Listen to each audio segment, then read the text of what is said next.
What's up, boys and girls? How are you, Brigade? Welcome to Monday. It's time for another episode of the Bostonian versus the Book. We are live on YouTube and on X, Twitter, replayed on Sports Grid Television and audio podcasts, wherever you guys get your audio podcasts. My name is Matt Perrault, with you for the next hour plus on Sports Grid and bonus time, too, as we get into it with the Brigade. We have a ton to get to on the show today. We have Major League Baseball playoffs, the ALCS, Game 1 in the books. Hi, Seattle. Game 1 of the NLCS tonight. Who are the Brewers pitching? It's 10 o'clock in the morning Pacific time, and we don't know yet exactly who the Brewers will pitch in Game 1 against the Dodgers. We do know that Blake Snell will throw for LA, a team that has not beaten the Brewers in 2025, and now we match them up here in the National League Championship Series. 2 Monday night games to get to tonight. 2 interesting matchups, a ton of football to get into. And man, I wish Dave was here because Penn State is going to be a very big part of the program today with the firing of James Franklin and $50 million given to Franklin to walk away from Penn State. Who gets that job? And more coming up. But we start the show on a Monday. My 5 favorite things. What a wild weekend we saw over Saturday and Sunday.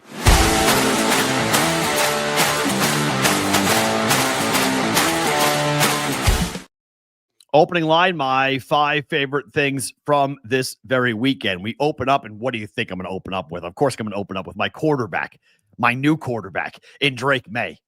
How about that performance? Now, the Patriots had 2 LSU players in New Orleans really step up. Will Campbell, left tackle, top 10 pick. He played great. Kayshon Boutte, unbelievable guy, came out a year early. LSU wide receiver. He was unbelievable. But Drake Maye, get a load of the numbers. Next gen stats. 3 for 4 for 107 yards passing and 3 touchdowns on throws of 20 air yards or more. He has a passer rating of 157.9 on throws of that distance when the ball is put up into the air. That leads the NFL. If Drake Maye has another good game against the Titans, and Mike Vrabel is the former coach of the Titans, so you would assume the Patriots are going to be locked in all week. Only one quarterback under the age of 24 has recorded 6 straight games of at least 200 passing yards and a passer rating of over 100. That would be one and only Patrick Mahomes. And now we have Drake Maye. He played his tail off against the Saints. His numbers, he should have had bigger numbers than, hair in my mouth. He should have had bigger numbers than what he actually put up, because that would be number 4 for me. Number 5 was Drake Maye, and the Patriots opening up 4-2 now and winning 3 straight games and looking very much like one of the better offenses in the NFL. But Mike Vrabel trashing the referees for the awful calls in the game against the Patriots was tremendous. I don't know how much you guys watched, because obviously Patriots Saints, not exactly a marquee football game in the NFL, but that was some of the worst refereeing that I've ever seen. There were calls against the Patriots that literally had me questioning my sanity as to whether or not these guys were doing what they were supposed to have been doing, because it was ugly. And I mean, it was really, really ugly. They called offensive pass interference. The football, okay, you can't see it in this play, but the football was thrown 61 yards to the left to Pop Douglas. 61 yards to the left. All right. This was not, he's on the right hash. Okay. That's Stephon Diggs on the right hash. And they called offensive pass interference. And the flag was so late. It came out so late that the Patriots had already had their extra point kicking team on the field to kick the extra point. On WEI this morning, Mike Vrabel was asked about the officiating, and he said, quote, "I got a tough enough job to coach this football team. There's not much. It becomes comical at a point." And they send these videos out every week, and they do a great job. Walt Anderson does a great job. Ramon George does a great job. And they send these videos out, and of course, me and Stretch, that's the director of football operations for the Patriots, we hang on every word. And then I'll see something in the game, and I'm like, did they even watch the video? Like, me and Stretch are just like pausing it, rewinding it. Like, I love these videos. And then I'm like, hey, did you watch the video last week? They talked about this exact thing. And me and Stretch, we watched them. I mean, it was bad. It was really, really bad. But I give Vrabel a lot of credit for coming out and blasting the referees this morning. My gut tells me the NFL will fine him. So what? Robert Kraft should pay it because the Patriots won the game despite the refs. They almost lost the game because of the referees taking 2 touchdowns off the board for the Patriots and throwing flags on plays that made you just question, what are you watching? Are you actually watching football? It was incredible. It was absolutely incredible how that game was officiated. But Patriots won. I watched the game, the late games last night with Chris Covey, Christy in the chat. He's here in Vegas. So he hit me up, was like, hey, I'm going to be down in Durango. So we went down to Durango to watch the late games.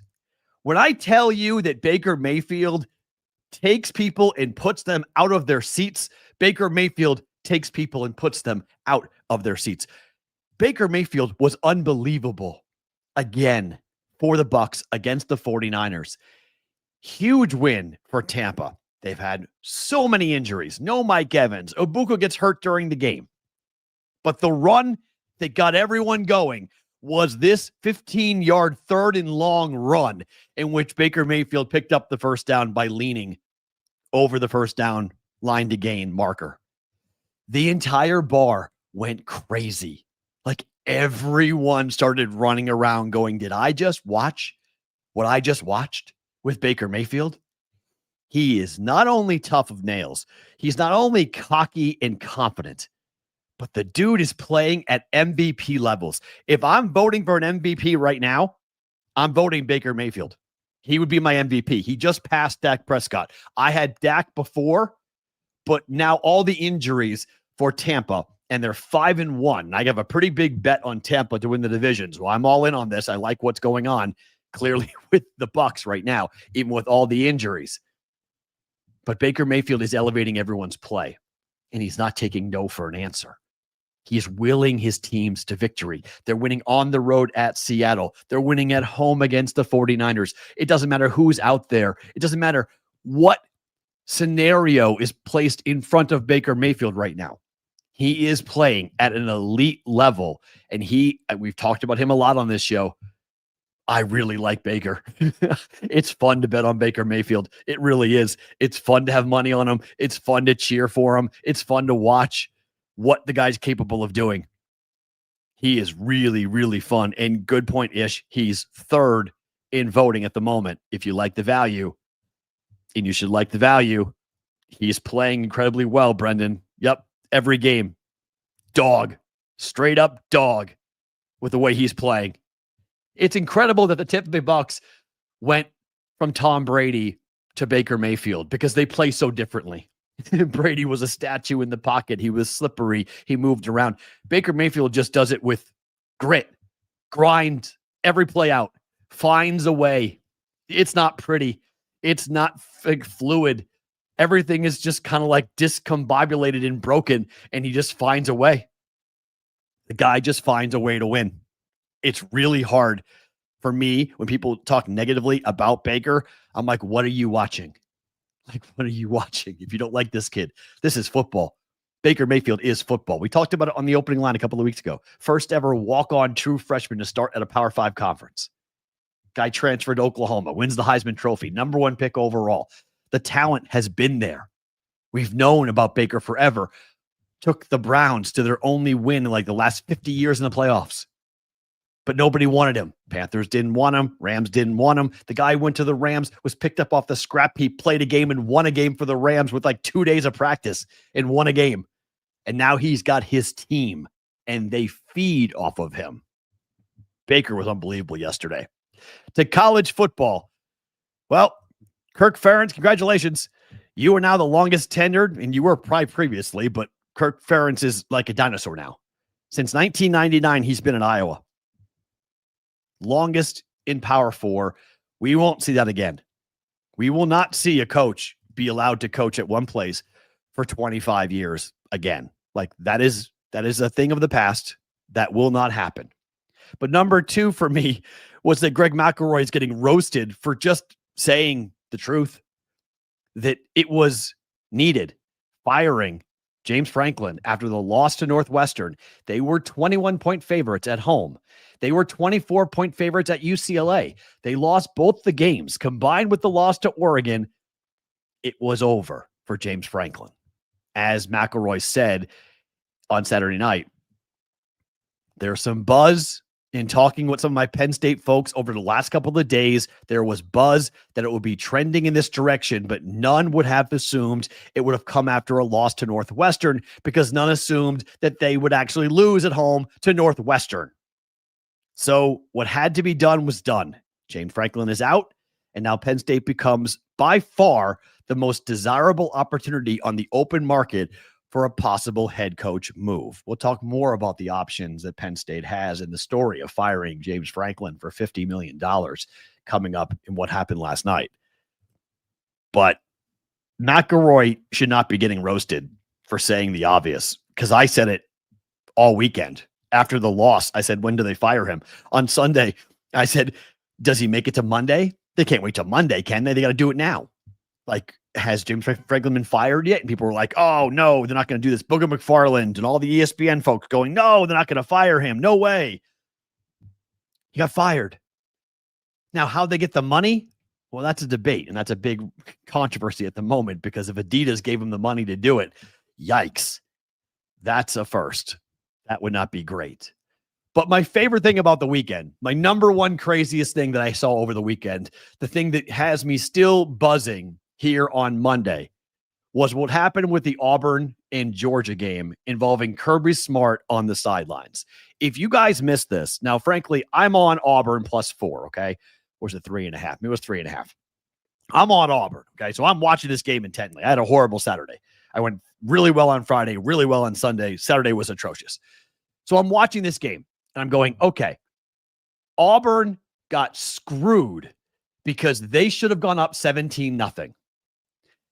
They scored a touchdown. It was overturned, turned into a fumble at the 1-yard line, and the ball went back to Georgia. Disagreed with the call. I agreed with Greg McElroy. I agreed with Sean McDonough and the rules analyst that was on ABC. That call should have been a touchdown. It should have been 17-0 Auburn, but it wasn't. It was 10-0 Auburn. And then we go all the way into the second half, and we go all the way down. The game is tied. Late game situation. We're watching what's happening with Georgia and whether or not they're going to kick a field goal and win the game, or are they going to kneel the game out, and are they going to cover by scoring a touchdown, or kneel the game out and Auburn's going to cover, but Georgia's going to win the game. They have no timeouts.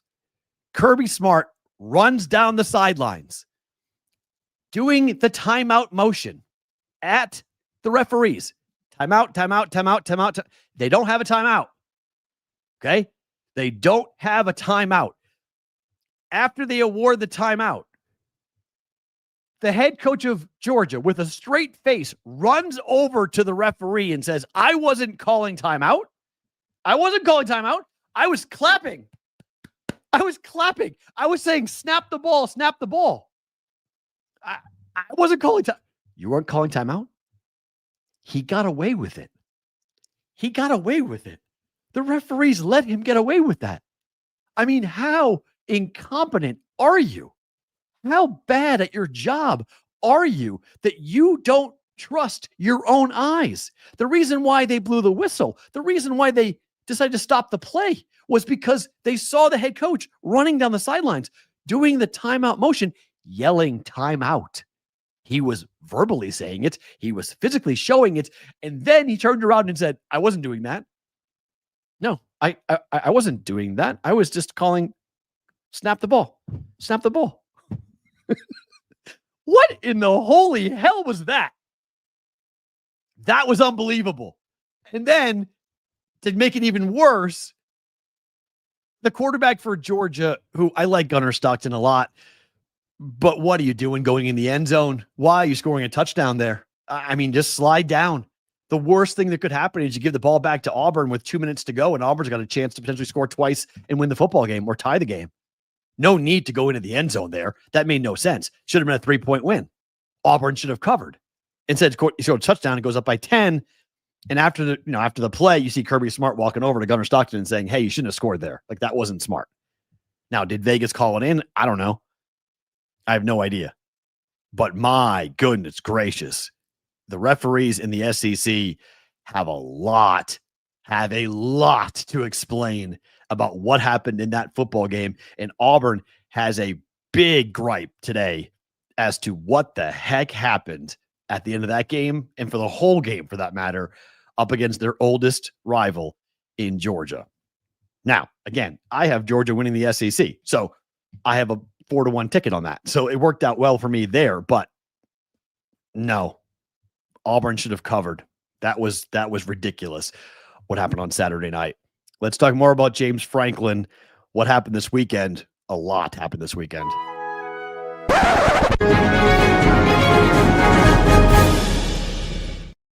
So what happened last night and what happened yesterday and Saturday? Well, what's next for Penn State?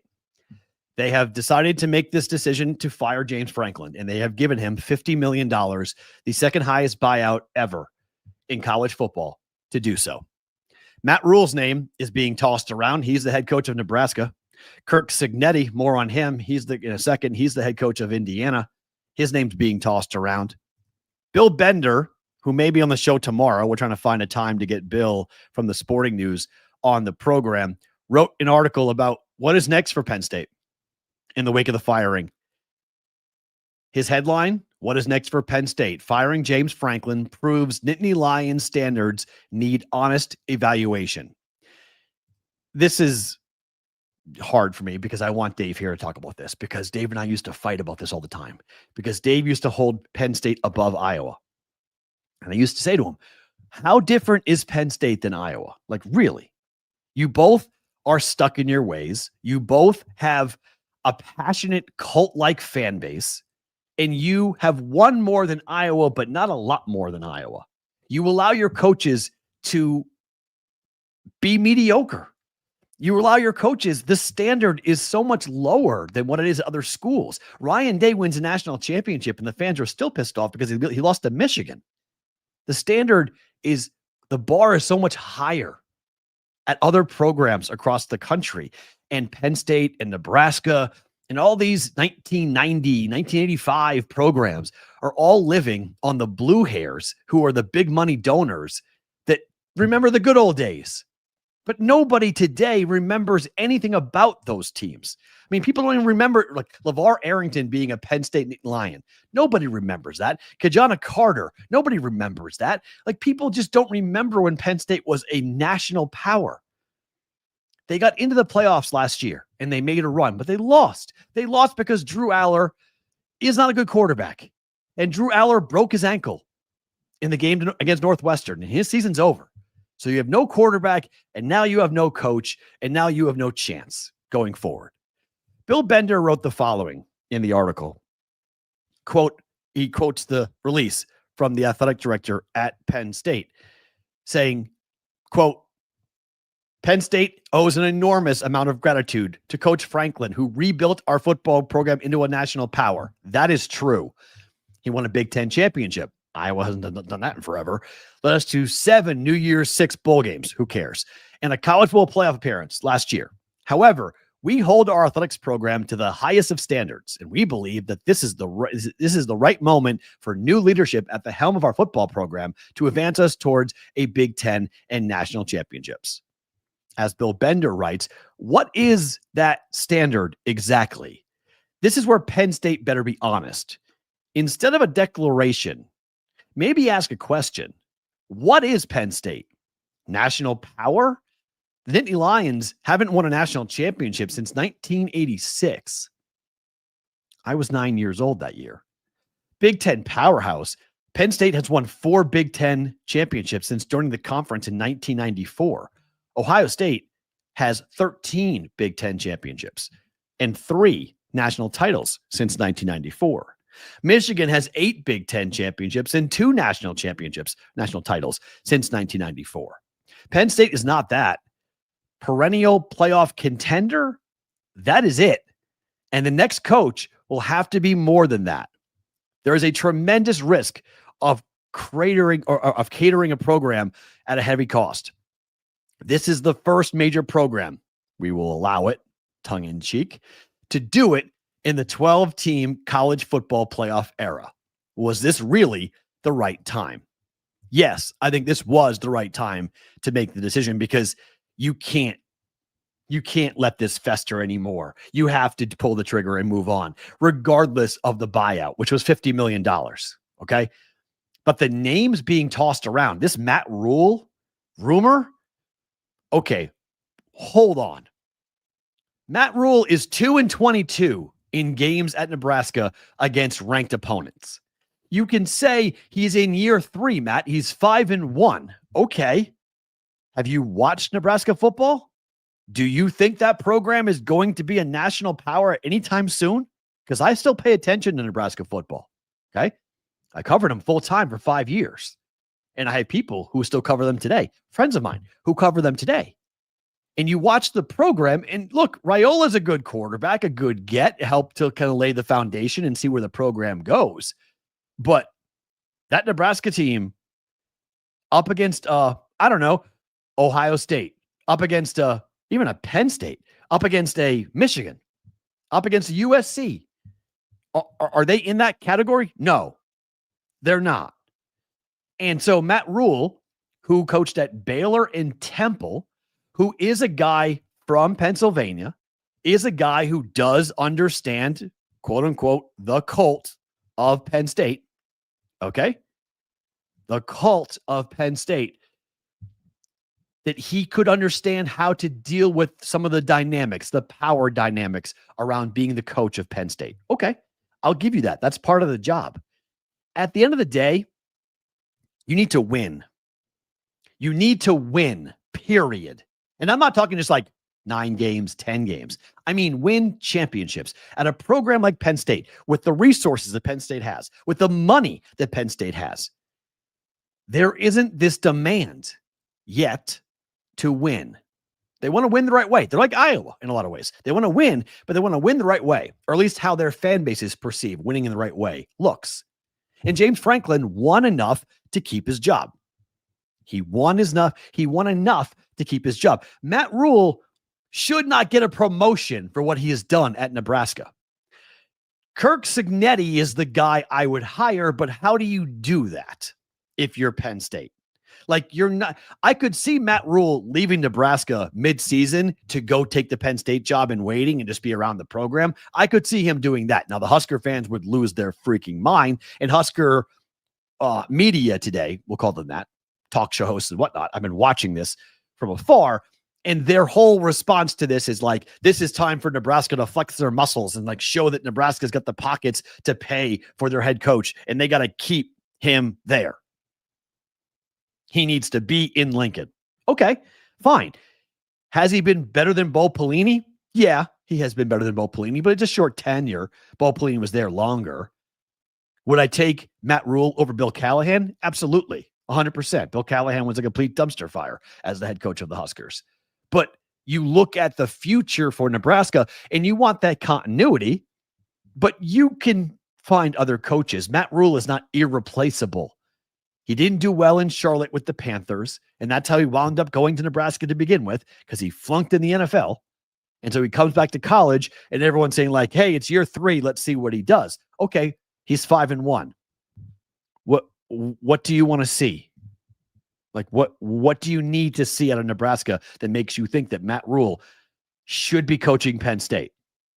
And it will turn Penn State into a national championship contending team. Not Big Ten. I'm talking about national championship winning programs. That is what Penn State needs to go after. I don't know right now at the top of my head. I don't know who like the slam dunk hire would be. I mean, I've seen the Looney Tunes stuff. I've seen the Nick Saban stuff. I've seen the Urban Meyer stuff. That's insane. But this job is going to get people's attention. This is a big game. A big job. Excuse me. They play in big games. They have deep pockets. Now, if Adidas gave Penn State the money to buy out James Franklin, we're in a whole different world. Okay? If that happens. Both Penn State and Adidas have vehemently denied that that is what happened. But Penn State switched from Nike to Adidas starting next year. In 2026, a massive, huge, multi-million-dollar, multi-year deal has been signed between the university and Adidas. Nike was a longtime fit part of Penn State athletics. The athletic director himself has a $500,000 per year per diem for gear with Adidas. I don't know what you get for $500,000, but I'm damn sure that Dave Sharapan would have done a damn bit of damage with Penn State Adidas gear if you gave him $500,000 to go and spend every year on gear. If Adidas is ever found to have been donating to the buyout of a head coach, we're in a bad spot.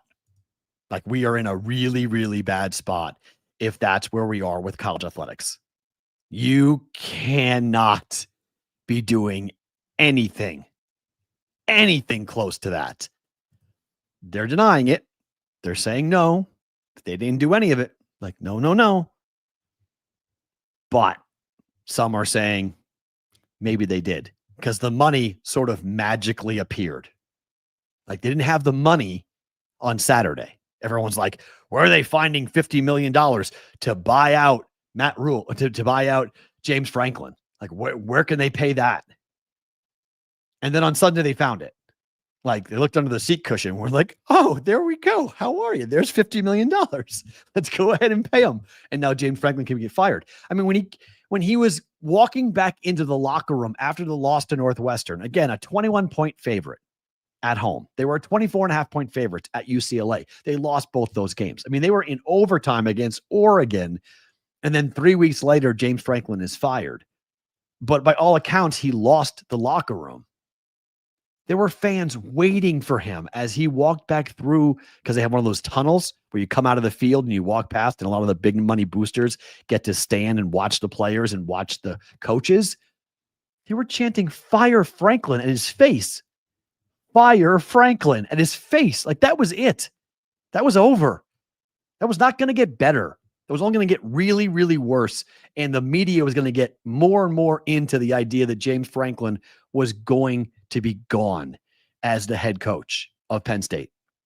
It's the best job open. There's multiple jobs open right now with teams that have fired their head coaches, but Penn State's a huge job. Who gets it? I'll see. I'll be very curious who gets this job. The line's going to be long.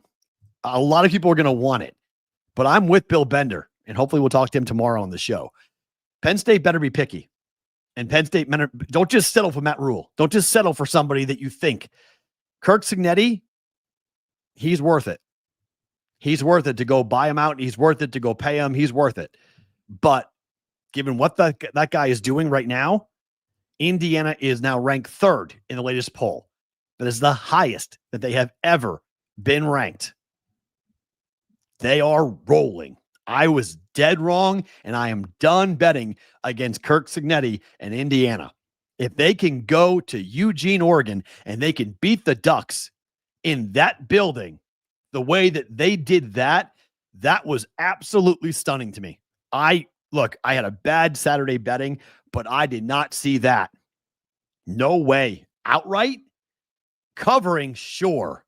Outright going to Oregon and winning that game from quarterback, running back, linebacker, they smacked the Ducks around. They are physical. I mean, they are physical at the line of attack. Really impressive football team. And look at, why would you leave IU? Money. Indiana's a basketball school-ish. They invest in basketball. They don't invest in football. Cignetti's causing them to invest a little bit in football, but that's a basketball school. That's where their money is. That's where their attention is. That's where their history is. This is all new. And I'm not saying that you can't build new and you can't do some really big things at a Big Ten program with Big Ten TV money, but this is Penn State. This is 105,000 people. This is the tradition. This is the ability to recruit and never get one-upped by Ohio State or Michigan for an in-state talent. There's a kid in Western Pennsylvania that you want, and Penn State comes and get him, wants him badly. 95% of the time, you're getting him. Okay. They want to play for Penn State. They grow up thinking and dreaming about playing for Penn State. Kids don't dream about playing football in Indiana. If you are a outstanding talent in the state of Indiana playing football, you're going to go to Ohio State, Michigan, or Texas or California, somewhere in that range, just to schools in those states. So that's why he would leave. Cignetti, I mean, again, as Nebraska homer, Arctic writes, firing Franklin to higher rule makes no sense. Thank you. The job is Cignetti's. Saban if he wants it. Dabo maybe. Brian Kelly. Well, there's a name I haven't heard. Brian Kelly to Penn State. I like that move. That makes sense to me. Brian Kelly to get out of Dodge and get out of LSU. Now, you're going to have to deal with some of the, there's going to be some nasty things written about Brian Kelly if he were to do that. I mean, you'd go from Notre Dame to LSU and you claimed you were going to LSU because you couldn't win a championship at Notre Dame. And so you wanted to go play in the SEC so you could go win a national championship. And then you go back north and you go to Penn State. I mean, which job is better, Penn State or Notre Dame? That's a huge debate. That would be an awesome debate to have. Which job is better? Some would say Notre Dame was a better job. So you went south. Can you turn around and go back north? I don't know. He's a Boston guy. So like it would make more sense. He fits in way better in Happy Valley than he does in Death Valley. I can tell you that. Brian Dabo is not a good fit. Okay. I mean, Brian, sorry. Dabo Sweeney, excuse me. Dabo Sweeney is not a good fit at all for that job. No connections, nothing. I would disagree with that. Nick Saban's not coaching again. Nick Saban's having the time of his life watching Pat McAfee jump on tables and kick field goals every morning on Saturdays. Nick Saban's not coaching again, nor would he go to Penn State. That's not happening. But I think Penn State has to be selective, and I think they can take their time. There's no need to rush this. You can get it right. You can get the right hire. You can do things the right way. And yeah, look, it's October. You fired your coach before Halloween. You have the college football season goes to January now. I mean, we're talking months and months and months before we get to college football's playoff. So fans will be a little antsy. It would be awesome for the guys that work all the message boards. There will be so many rumors thrown around. There'll be so many insiders that are coming, claiming this guy's playing and this guy's agent and everything else. We know how this is going to go until they hire somebody. But there is no rush in my mind. If I'm Penn State, I'm not rushing. I'm taking my time as to who I'm going to wind up hiring. Cignetti would be the most likely target. I mean, Kirk Cignetti is the hire.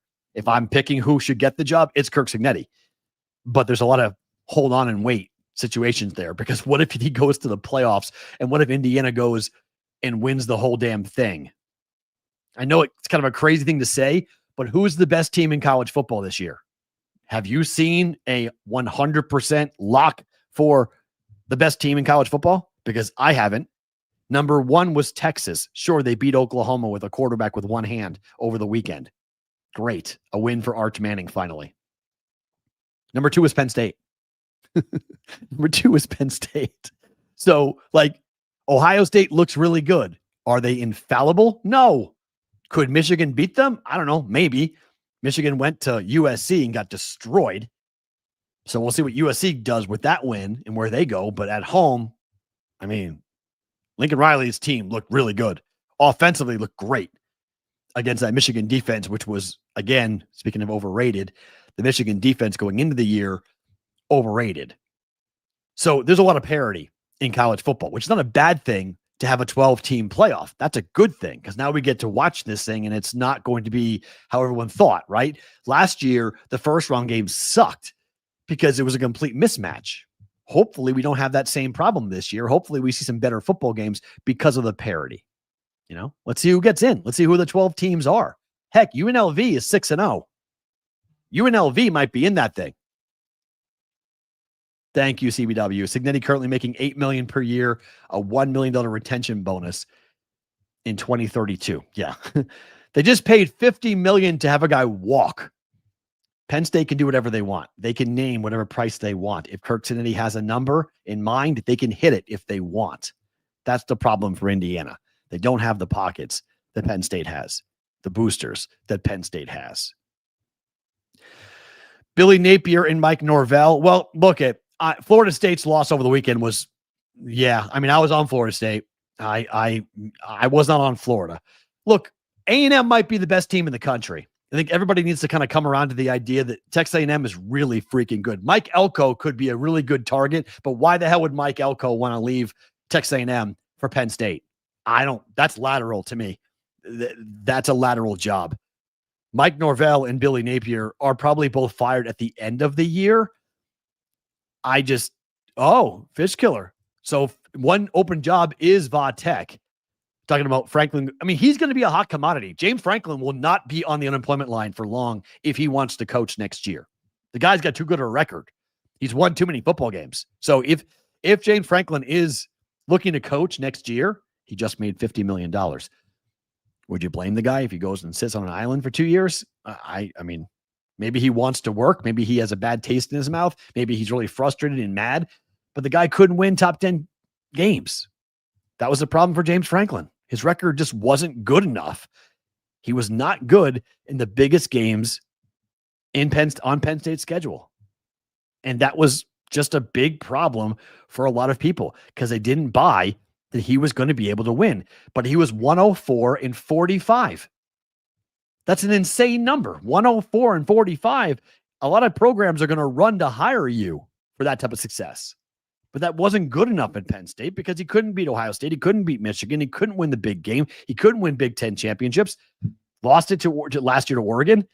Like, it's just, the defense, he had Micah Parsons. He had some incredible players that helped him. But even with incredible players, he still couldn't win. UCLA would be interesting. Although, I don't know. I mean, it sure feels like they may have found their head coach given what the hell UCLA did over the weekend. Do you see that score? UCLA is, oh boy. Kiffin. Yeah. Well, no, look, I think Lane Kiffin could go to Florida. Dom, I think it's really possible that if I'm Florida, I'd be targeting Lane Kiffin to leave Oxford and Ole Miss for the Gators. But to Penn State, no. No. Why? No. That makes no sense. No. You don't leave an SEC job when you're a hot commodity and there's other jobs available that are better fits than going to Penn State. You need to be part of the family in a lot of ways. And I'm not sure that Matt Rule is, if he wasn't part of the family, would Matt Rule be even talked about? No, I think Matt Rule is getting talked about because he is part of the family. So we'll see where they go, but interesting situation in Happy Valley for sure. More to come, and potentially Bill Bender joining us tomorrow on the show. If not him, somebody else talking Penn State football tomorrow about this, because this story is not going anywhere. The Chiefs reminded everybody last night that they're not done. Nope. The professional money yesterday did very well. The Jets very well. And that's why I love talking to Adam Bjorn. And Adam Bjorn every Wednesday or Thursday, based on his schedule from BetCris Arizona, gave us some unbelievable nuggets on the interview that you guys, actionable information that you guys could have taken and fired. The Jets, pro money, easy, walk to the window. The Chiefs, easy, walk to the window. Chiefs outright and win the game and cover easily against the Lions. And now they get Rashee Rice back to be part of this offense. That was a big win last night for Kansas City. That was a really, really big win for Kansas City. The fight afterwards was hysterical. I mean, that was a riot. I think if you're a Lions fan, you kind of understand that probably shouldn't have happened. That probably was a bad situation. And that your head coach having to come out and scold Brian Branch for smacking the shit out of Juju after the game. But it was funny. I mean, come on, that was funny. He got blindsided, blocked. He was pissed off, and he has a right to be pissed off. Go watch the replay. Branch got cracked right in the back by Juju.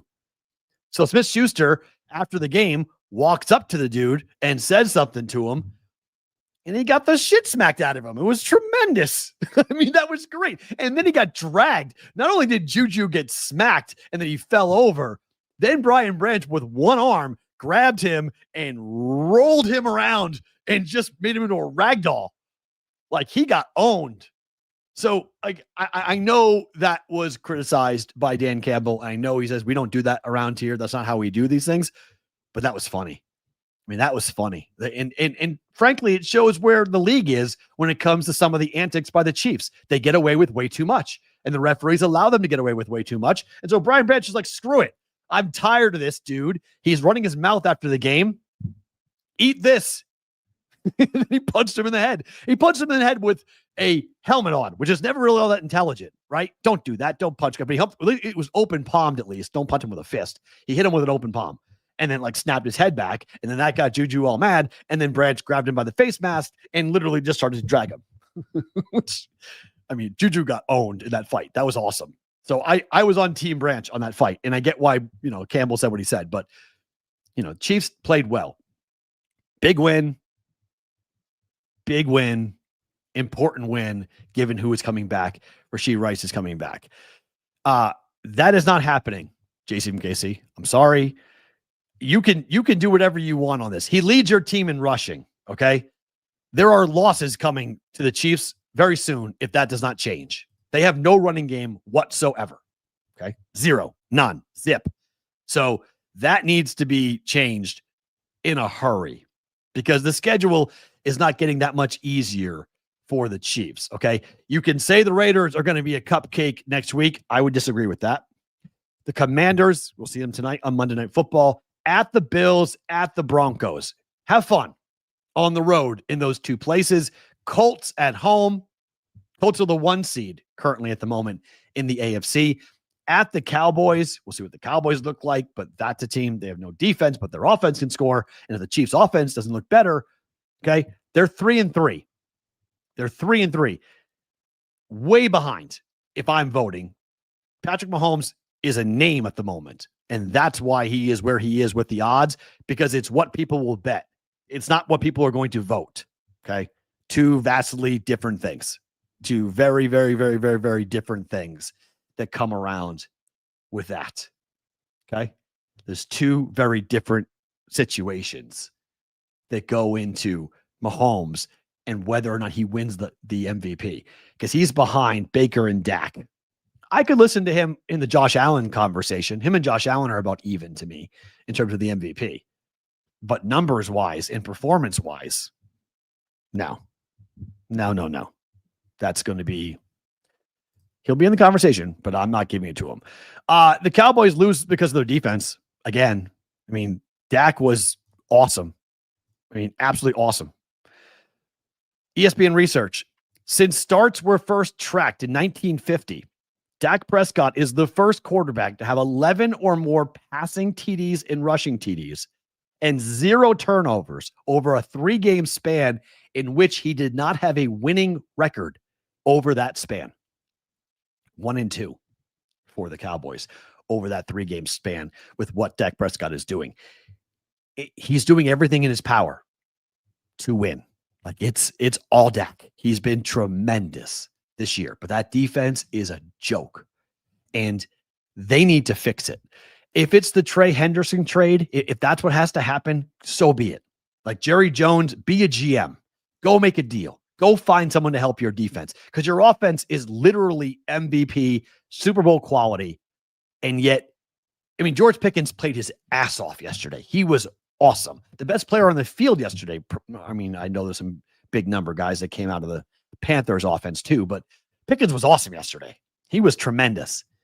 And yet they lost because their defense couldn't stop Bryce Young. Yee. Get a defense. Come on, Jerry. Get a defense. Injuries continue to be a huge story in the NFL. 2 more big name players go down. Fred Warner. How many more 49ers are going to get hurt? This is crazy. The injury list is bonkers. Nick Bosa out for the year. Fred Warner now out for the year.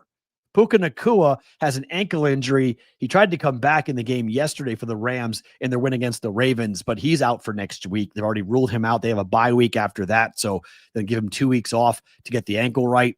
So Puka Nacua is out. This is not good for the NFL.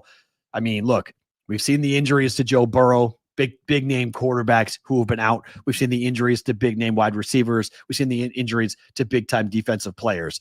it's part of football. I get it, but it's been a rough start to the year for some pretty significant injuries. I mean, even for the Bucks, who can't afford to lose anybody else, they've already lost Mike Evans. Ibuka has a hamstring problem that he may not play next week. So who the heck is catching the football from Baker Mayfield? It's a lot of guys are injured at the moment here coming up for week 7 of the NFL.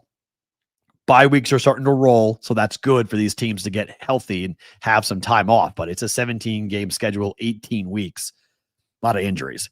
All right, to baseball we go. Mariners stole home field from the Blue Jays yesterday with a 3-1 win in Game 1. That was gritty. They grinded that.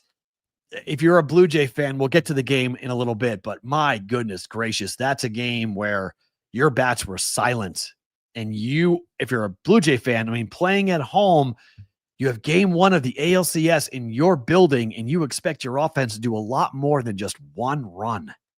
Also, given how tired the Seattle Mariners were after what happened in the final game in Game 5 against the Tigers. I mean, everyone was running to the window to bet against the Mariners last night. Like, oh, they're so dead. They're exhausted. They have no pitchers. You have to bet Seattle Game 1.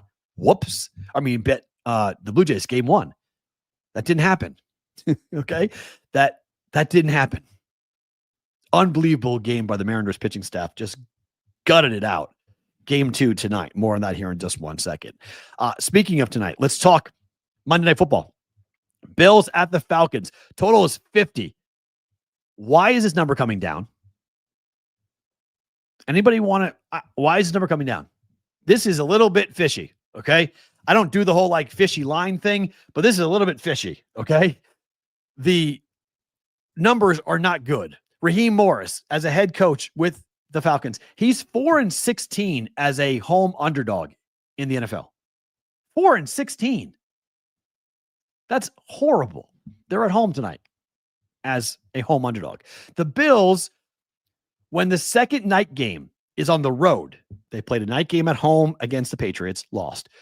Night game again, Monday night now, extra day of practice.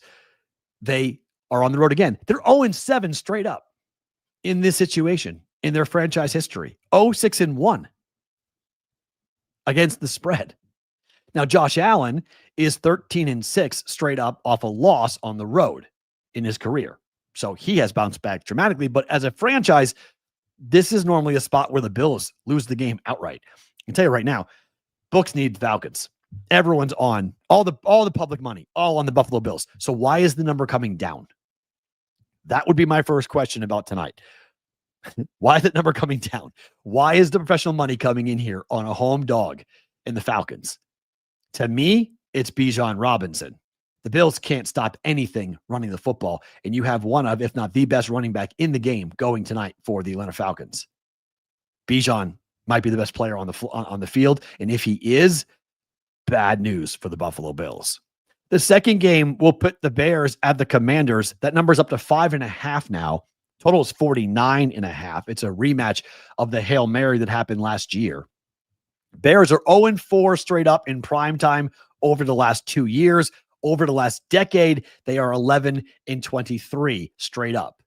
Caleb Williams is also 0-4. He has never won a primetime football game in his career.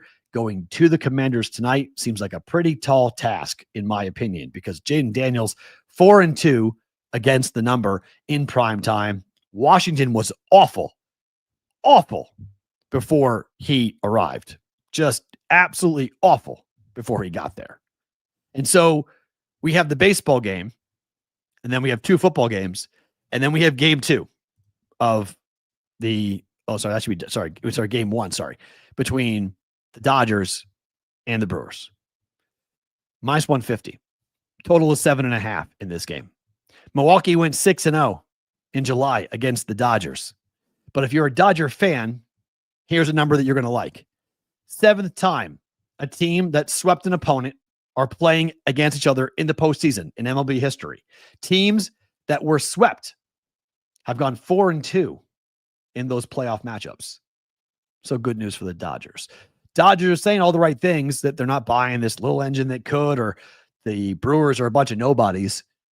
They went 6-0 against the Dodgers. Now, that was before Blake Snell. That was before they had a lot of injuries during that series. And that's when that was the dip for the Dodgers. They were bored. They didn't care about the games, and the Brewers were red hot. And they went 6-0.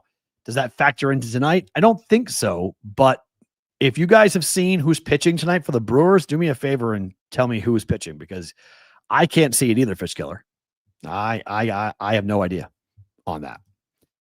I have a play on this game. I don't have a play on game 2 because I don't know what to do with this. If I had to bet this, I'm betting the Blue Jays. Okay. If I had to bet it, I'm taking Toronto at -132. The total is 7, but this number scares me. Seattle is 3-0 all time at Rogers Center in the postseason now. They've never lost a playoff game there at Toronto. And that was a game that you wanted to win.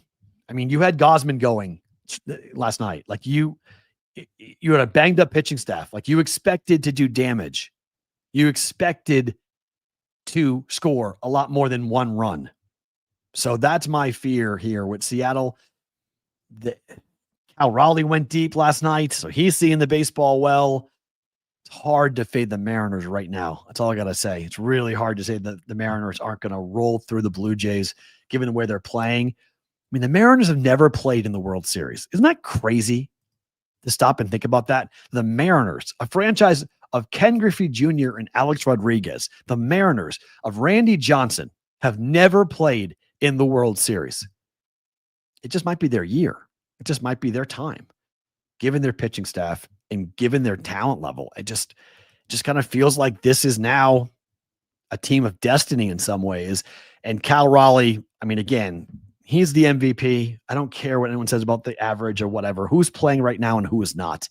I don't understand why the MVP vote doesn't include the playoffs. Doesn't make any sense. It's like why not? I mean, why not?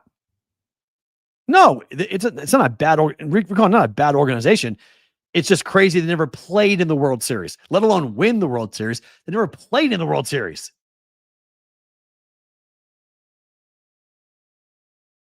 Is Griffey a top 10 player of my life? Maybe. Yeah. I mean, maybe. It probably, if I'm making a top 10 list of players of my life, Griffey's in the conversation. I would think about it. And Griffey never played in the World Series. Like, how's that possible? It doesn't really equate, to be completely honest. It's like, wait, what? How? Huh? That's weird. So, just saying. A couple of, and I'll make bets here in a second, but a couple of hockey games to highlight. Florida is 3-0 on the year. Defending champs got off to a really good start. Philly is 0-1-1. I think if you're looking for a money line parlay type of leg, I think Florida wins tonight up against Philly, but they are due. Total is 5.5 in that game. I buy Florida's 3-0. I'm on the Bruins over 79.5 points. The Bruins have 6 points already. They're 3-0, and they are home dogs to Tampa, who is 0-2 on the season, and the Bruins are 3-0. I don't know many times you're going to get a hockey team at home, undefeated, playing really well at plus money. Just saying, there may be just a principal bet there to take the Bruins at plus money because, wow, that's a wild number that Tampa hasn't won yet, and yet the Bruins are dogs at 3-0. Oh, that game already started? Oh, that's right. They play day games. Thank you. Let me look at the scoreboard. It's already 2-0. Oh, look at that. It's 2. Oh, end of the first period, 2-0. Okay, we're all right though. Got 2 more periods to go on this. Just can't give up that third. Bruins score the next one. It's 2-1, and we're all good. But I mean, maybe the books knew something there then, huh? I don't know. I would have fired on the Bruins just on the principle. Give me even more so now. Find me a live number. What? Brian Callahan got fired. Hey, somebody woke up in Tennessee and realized our coach sucks. Maybe we should fire him. My God. Now, will the Bengals do the same thing, please? Please? Like, there's 2 coaches that don't belong in the NFL. One of them just got sent packing, and Brian Callahan. They scored 10 points against the Raiders. That was so predictable. I was all over the Raiders. That was such a predictable game. Titans are garbage. So here's an interesting twist. Did the Titans fire their head coach to try to get a dead cat bounce against the Patriots? Because you know who's showing up. Brian Callahan was the hire that they put into place after firing Mike Vrabel. And everybody said, what the hell are you doing firing Mike Vrabel? Why did you fire Mike Vrabel? And they're like, oh, we got this young hotshot guy coming in. Brian Callahan's bringing his dad, and his dad's going to coach the offensive line. He's been great with Dallas, and now we're going to have an offensive line. We're going to run the football. We're going to be effective, and look out. Will Levis is going to be awesome. Well, Will Levis sucked. Okay? Will Levis was a damn dumpster fire, and he's out for the season, but he's pretty much out of the league. They draft Cam Ward number 1 overall, and Cam Ward's up there on a podium saying, we ass, when it was asked about the offense. We ass.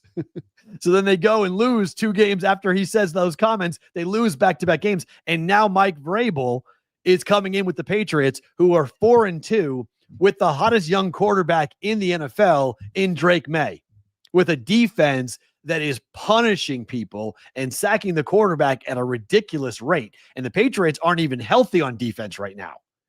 Christian Gonzalez, their best cornerback, has got a hamstring situation. They've had both their edge pass rushers banged up, and now they're coming in.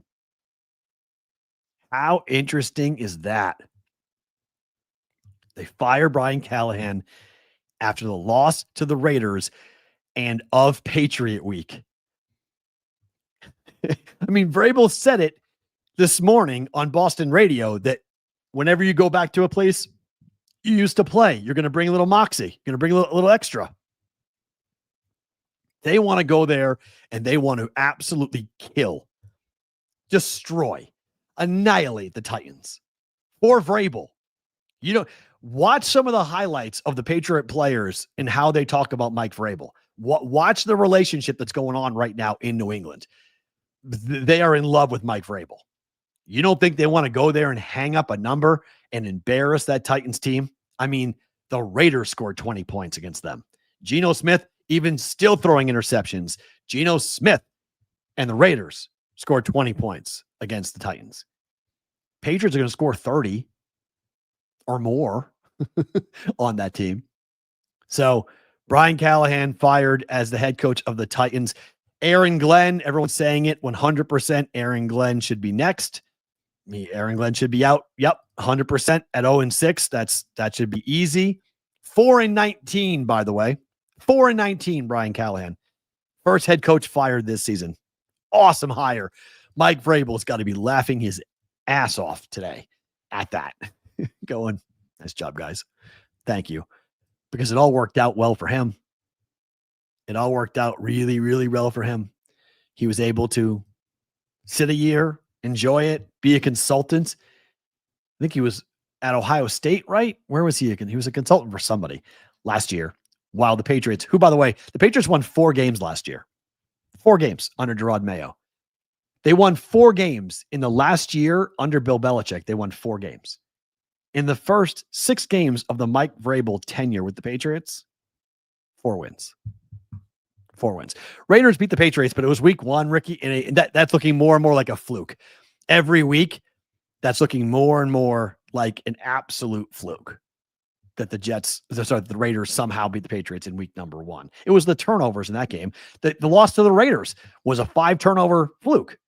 Patriots are a better team than both the Raiders and the Steelers. Patriots are better than both those teams. But the turnovers, you can't turn the ball over 5 times and fumble the ball 2 times at the goal line. You can't do that. So, Cleveland, thank you. I knew he was thank you, JC. He was working for somebody last year as a consultant. And so, hang around, make consultant money, no pressure. Gerard Mayo gets to be the guy after the guy in Belichick. He gets fired for 1 year, and you bring in Mike Vrabel, which is the guy that should have gotten the job anyway. But for Mike's sake, it was good because he didn't have to worry about all the pressure of replacing Belichick. The bar was low after what happened with Gerard Mayo. And now everybody's in love with what's going on for the Patriots. Just the picks and more content coming in bonus time. You guys don't move. You're watching on the replay on Sports Grid Television. Thank you for being here. We're back tomorrow, same place, same time. You guys can always contact the show. AskTheBVB@gmail.com, or the text line's always available 24 hours at 702-570-8255. Text line 702-570-8255. That's 702-570-TALK. In case you don't know, we're back tomorrow on a Tuesday for you guys on the audio podcast or watching live on YouTube or X, or video replay for that matter as well. Don't move. You guys are getting bonus time right now.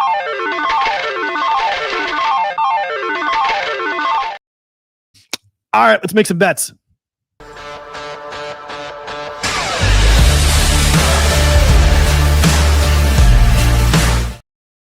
Oh, Josie Myers, they've sucked for a long time. They won a game. They won last week on the road. Teams in the NFL winning, losing back-to-back road games, or that's not that. I don't know. Patriot week. I'm just saying. Interesting coincidence. It's Patriot week that they chose to fire him. That Mike Vrabel is coming back. Just the picks. Maybe I'm crazy, but I took the Falcons +4. I think this line smells. I think there's something to be said here about what's going on for the Bills in this situation, being on the road, second straight primetime game, Dome Stadium. Bijan to have a monster game. Bijan anytime touchdown. Bijan to be a massive factor in this football game. I like the Falcons. I don't think they win the game outright. I think they cover, though. +4, +3.5. I think it's a 3-point win for the Buffalo Bills. Too many points. I'll take the home dog Falcons. Teams at home in the NFL have done very, very well this year. Teams on the road have really struggled. It's been, for whatever reason, it's been a very successful season at home in the NFL. Road teams have struggled. I'm taking the Falcons +4. Same type of handicap with the Commanders. I'm going to lay the 5. 0-4 straight up all time for the Bears. I don't trust Caleb Williams. I think Jaden Daniels will have a big game, and I don't think he needs to run. The knee might be problematic, so I don't think he'll need to run all that much. And I know there's some injuries in the receiving core here for the Commanders. But let's see, do we know who's so Loveland is still questionable for this game tonight. We'll see for the Bears, but Deebo Samuel is questionable. Terry McLaurin is already out for this game. Deebo not playing is a bummer. I think hopefully Deebo does play, but even if he doesn't, I still like the Commanders here. They're 2-0 at home. I think they moved to 3-0 at home here tonight, and I think they win and they cover on this. I took the Brewers on the money line, and I don't know who's pitching for the Brewers. It might be Quinn Priester, which has been the guy that he's lost 2 straight starts. The team has lost 2 straight starts, which is kind of stunning given what the guy had done, but he won 17 straight, so he was due. But we're sitting here. It's 11 o'clock Pacific time, 2 p.m. Eastern time, and we don't know who is starting this game. It's an 8 o'clock start time tonight, and we don't know who the starting pitcher is going to be. How's that possible? Like, how do we not know who the starting pitcher is? But again, it's a fade on Blake Snell. This is the number 1 hitting team against left-handers. I know Snell's great, but I'm going to take the Brewers to find a way here to win. I'm going to have it. Ish is asking, could the under be in question for the Bills game in a teaser with the Commanders spread? Yes. Both teams are in the top 5 in the NFL for time of possession. Both teams are going to look to run the football. And I do think the Falcons' path to victory is running the ball, not asking Michael Penix to drop back and throw all that much. So 100%. Yes. 100% that is a situation where I would go with that. Yes. I would jump in on that. Is there an MLB rule? I mean, I know they have to submit their lineup cards 3 hours prior to the game, Jimmy. So I guess 2 o'clock Pacific, 5 p.m. Eastern time, we would need to know who is starting, but that's not really a rule. You would need to submit a lineup card that would have who's starting. So that would be technically the rule. The Washington hat I have, Fish Killer, is the old Washington Commanders, Washington, you can say it, Redskins. I have a Redskins hat. I do, but I can't wear it. So it's old. So I do need a Commanders hat. I just don't I like the Commanders colors. I don't like the Commanders logos. Like for Dave's funeral, Madeline picked out a Jaden Daniels jersey. She likes the colors. I like the colors. She picked out a jersey on her own. She wanted to wear a Jaden Daniels jersey, and she was asking me in the store. She's like, I like this jersey. She kind of held it up. She goes, I like this jersey. Do you think Dave would like this jersey? And I was like, Dave loved Jaden Daniels. Yes, 100%. Dave would love that jersey. It would be awesome. And it was really kind of a cool moment for Maddie to pick that out on her own. So, yeah, I do need that for sure. Nerfy, bet the Nerfy on Milwaukee Dodgers. Who's pitching? I mean, no, because I think they can score against Blake Snell. So no, I can't. I can't recommend that. I think the Brewers can score on Blake Snell. I do. They hit lefties. They absolutely 100% hit lefties. According to Instagram, it's Priester or Quintana as long openers per Pat Murphy. Thank you very much on Instagram. Good job, buddy. You guys finding that information. So that's from our Instagram stream, our Instagram chat. I think that's true. If it's Quinn Priester, awesome. Quinn Priester, though, against the Cubs has sucked. Quinn Priester against everybody else has been pretty good. Let me pull up Quinn Priester's numbers up against the Dodgers, because I think he's pitched against the Dodgers. Let's see. Priester at home, by the way, this year, a 3.82 ERA, a little bit higher than on the road, 2.91 on the road. But against Dodgers, he started one game, 6 innings, no earned runs against the Dodgers for Quinn Priester. I would start Quinn Priester. Let's go, Quinn Priester. Brewers money line. Let's take it on that. I don't know what to do with the other game. Again, this is not a bet, but if I was going to bet it, I would bet the Blue Jays. I can't see the Blue Jays going down 2-0, going back to Seattle, given the pitching that they're going to face in Seattle, given the environment, giving Cal Raleigh at home. I can't.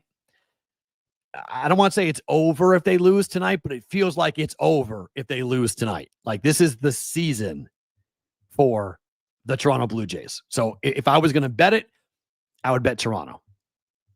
100%.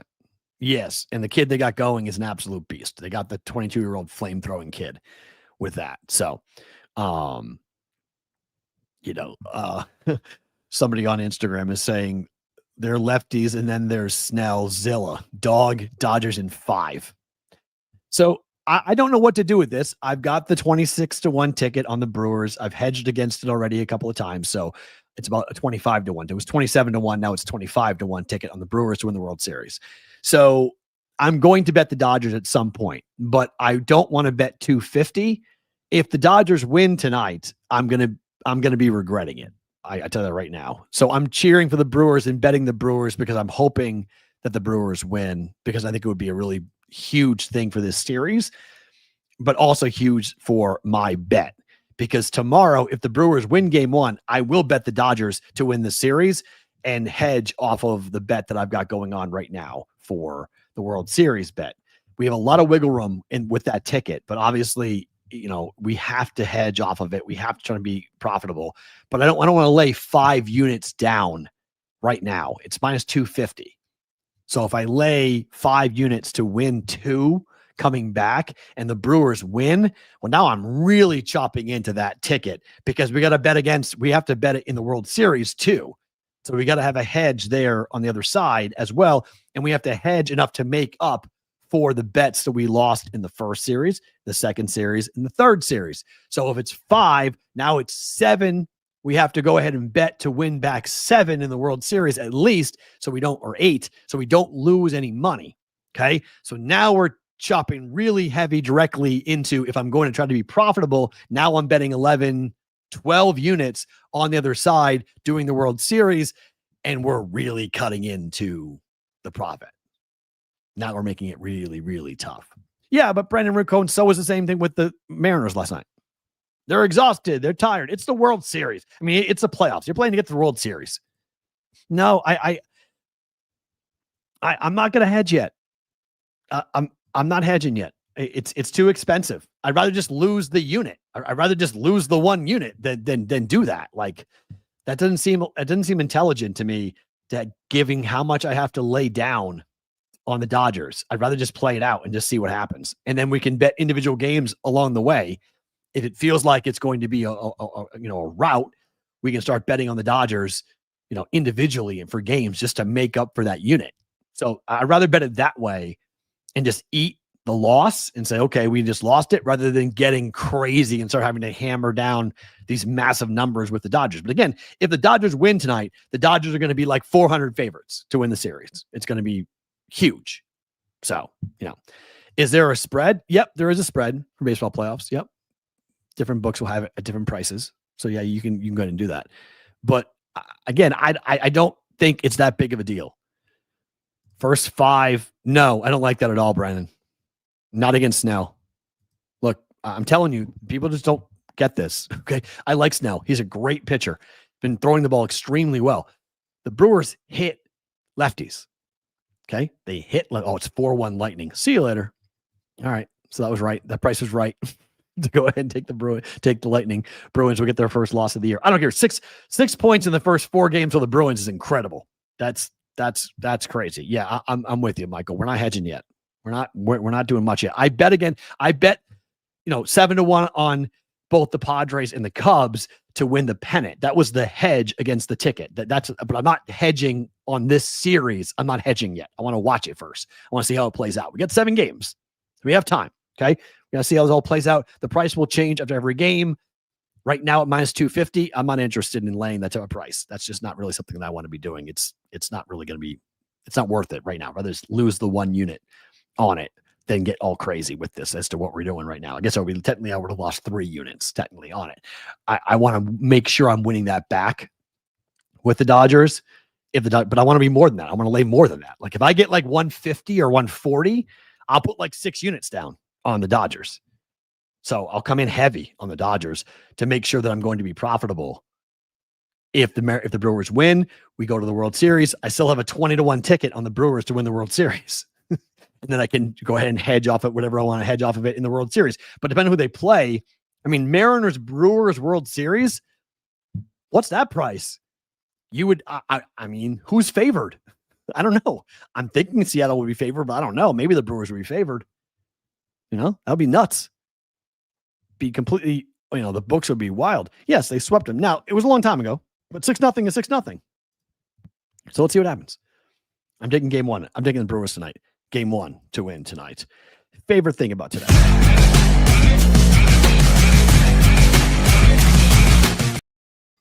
My favorite thing about today is I woke up and we went, wow, what an awesome week of sports and an awesome day of sports that we have. We have 2 playoff games and we have 2 Monday Night Football games on a Monday. I mean, for all the bitching and all the complaining and all the whining I do in the months of June and July and August about, this damn baseball and blah, blah, blah. This is so good. I mean, this is so good today to get ready to watch sports like this. I'm on the West Coast, so I have to go teach today. So I'll be watching the baseball game. So they built this awesome place where at UNLV, it's not like my office or my classroom. They built it as a sports hub, but it's what I teach in. So I teach in the sports hub, which is there are 4 gigantic screen TVs and 1 podcast studio that I teach in. So while the class is going on, I have the playoff game on. So it's like, I can't even get in trouble. Like you can't even get mad at me for putting playoff baseball on the TV set as I'm teaching these kids, because it's the sports hub. It's where you put me. I'm supposed to have those TVs on some type of sporting event. That's what it's pretty much the rules. Like any TV that is on, the TV needs to be on a sporting event. So, okay. And so like I've been teaching this audio class. This is the 5th year that or 6th year, right? Yeah. 6th year. I've been teaching this audio class.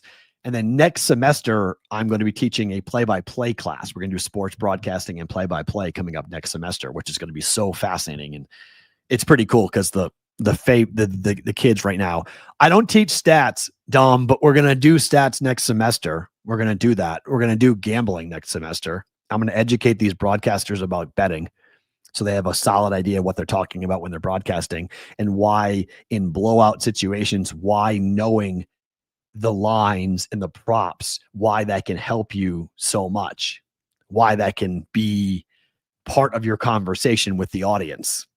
So fast cars in Austin this week too. Yes, Edison, there's your F1 portion of the program. Congratulations on that. So awesome day. I get to teach and watch baseball at the same time.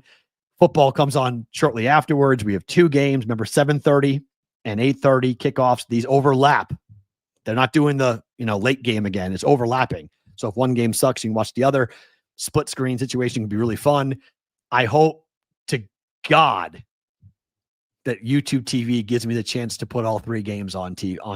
They probably won't, but most likely I'm going to need to have the computer screen upstairs like I do on Sundays. Yesterday was so fun, by the way. Oh, I completely agree with you. Sports betting education class. So it's funny you say that, Brendan, because I am currently trying to get UNLV to do that. I am talking with the Gambling Institute that's at UNLV, which is internationally known for their. So I'm trying to figure out a way of creating, if not a full class, like one of our seminars, one of our weekend seminars, to try to do that, to teach kids about betting and what gambling really is. So yeah, so that should be fun. I hope you're right. That should be available. I hope that's right. I'm pretty confident both football games will be available. I just don't know if they'll let us put the baseball game on too at the same time. I hope that they do, so we can watch all three simultaneously. That would be the one, right? Especially because I'm in Vegas. Yeah, absolutely. And these kids grow up around it.